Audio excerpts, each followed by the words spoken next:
Hi, my name is Wendy and I play the narrator, Solana, and the teacher. Hi, I'm Caitlin. I play Sierra and the narrator. I'm Andre. I'm playing Robert and Sierra's dad.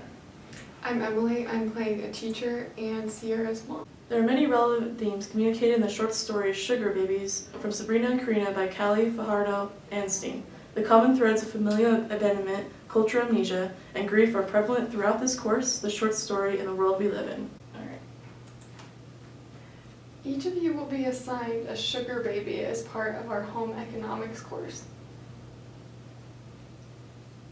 We have to do it all alone, like single mothers and stuff.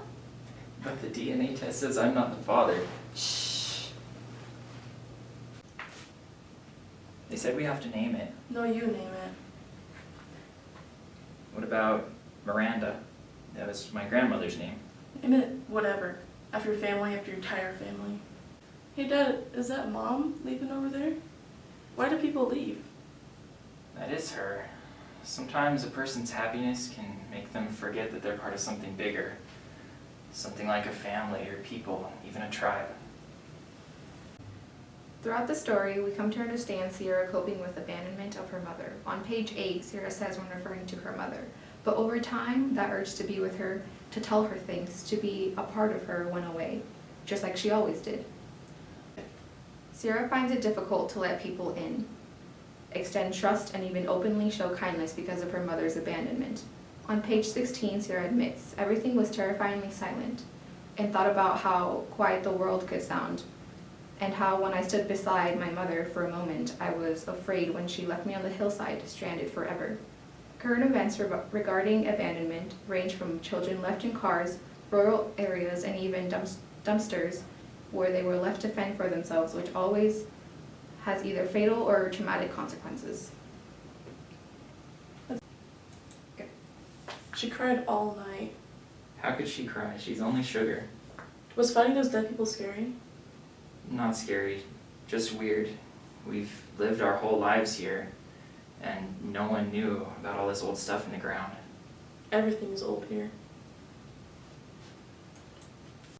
On page 12, Sierra relates the pinyon trees. The roots, he said, had undoubtedly grazed the dead bodies of our ancestors.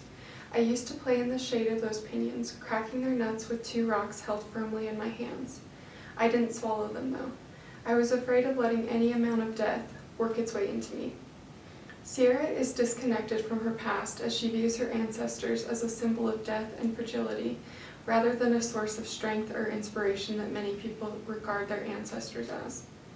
Forced assimilation within the United States is a current event that causes this disconnect between past and present culture. Modern politicians are on record saying that Hispanics should, quote, work harder at assimilation on shows like Meet the Press.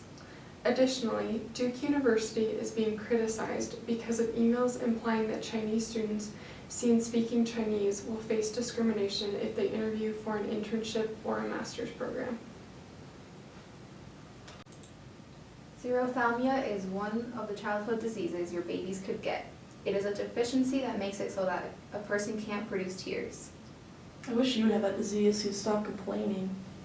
Sierra, babies don't have tattoos.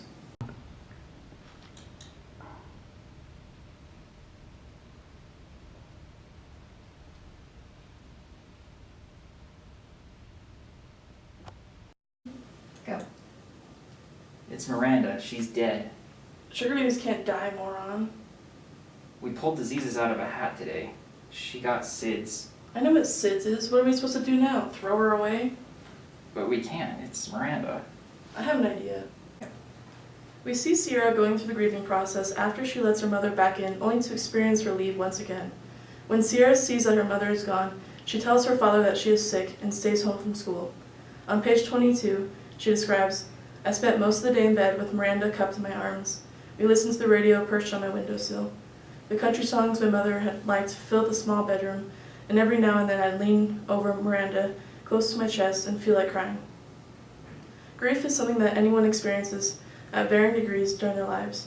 About 2.5 million people die in the United States annually, each leaving an average of 5 grieving people behind. It is estimated that 1.5 million children, 5% of children in the United States, have lost one or both of their parents by the age of 15.